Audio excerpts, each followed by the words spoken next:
عادتیں نسلوں کا پتہ دیتی ہیں۔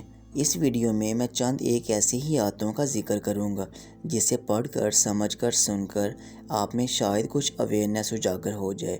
یہ پرانے زمانے کی ایک بہت ہی عمدہ کہانی ہے جو کہ اس جدید دور میں بھی ہمارے لیے مؤثر ثابت ہوگی۔ تو چلیے ویڈیو کا باقاعدہ آغاز کرتے ہیں۔ عادتیں نسلوں کا پتہ دیتی ہیں۔ ایک بادشاہ کے دربار میں ایک اجنبی نوکری کی طلب کے لیے حاضر ہوا۔ قابلیت پوچھی گئی تو کہا سیاسی ہوں، یعنی عربی میں سیاسی افہام و تفہیم سے مسئلہ حل کرنے والے معاملہ فہم کو کہا جاتا ہے۔ بادشاہ کے پاس سیاست دانوں کی بھرمار تھی۔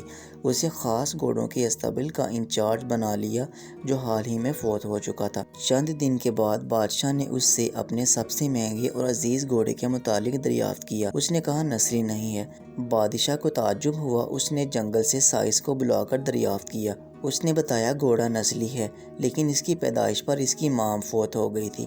یہ ایک گائے کا دودھ پی کر اس کے ساتھ پلا ہے۔ مصول کو بلایا گیا۔ تم کو کیسے پتا چلا یہ اصلی نہیں ہے؟ اس نے کہا جب یہ گھاس کھاتا ہے تو گایوں کی طرح سر نیچے کر کے، جبکہ نسلی گھوڑا گھاس منہ میں لے کر سر اٹھا لیتا ہے۔ بادشاہ اس کی فراست سے بہت متاثر ہوا۔ مصول کے گھر اناج، گھی، بنے دمبے اور پرندوں کا اعلیٰ گوشت بطور انعام بھجوایا۔ اس کے ساتھ ساتھ اسے ملکہ کے محل میں تعینات کر دیا گیا۔ چند دنوں کے بعد بادشاہ نے مصاحبت سے بیگم کے بارے میں رائے مانگی۔ اس نے کہا طور اتوار تو ملکہ جیسے ہیں لیکن شہزادی نہیں ہے۔ بادشاہ کے پیروں تلے سے زمین نکل گئی۔ حواس بحال کیے، ساس کو بلاوا بھیجا، معاملہ اس کے گوش گزار کیا۔ اس نے کہا حقیقت یہ ہے تمہارے باپ نے میرے خاوند سے ہماری بیٹی کی پیدائش پر ہی رشتہ مانگ لیا تھا لیکن ہماری بیٹی 6 ماہ میں ہی فوت ہو گئی تھی، چنانچہ ہم نے تمہاری بادشاہ سے قریبی تعلقات قائم کرنے کے لیے کسی کی بچی کو اپنی بیٹی بنا لیا۔ بادشاہ نے مصاحبت سے دریافت کیا تم کو کیسے علم ہوا؟ اس نے کہا اس کا خادموں کے ساتھ سلوک جاہلوں سے بدتر ہے۔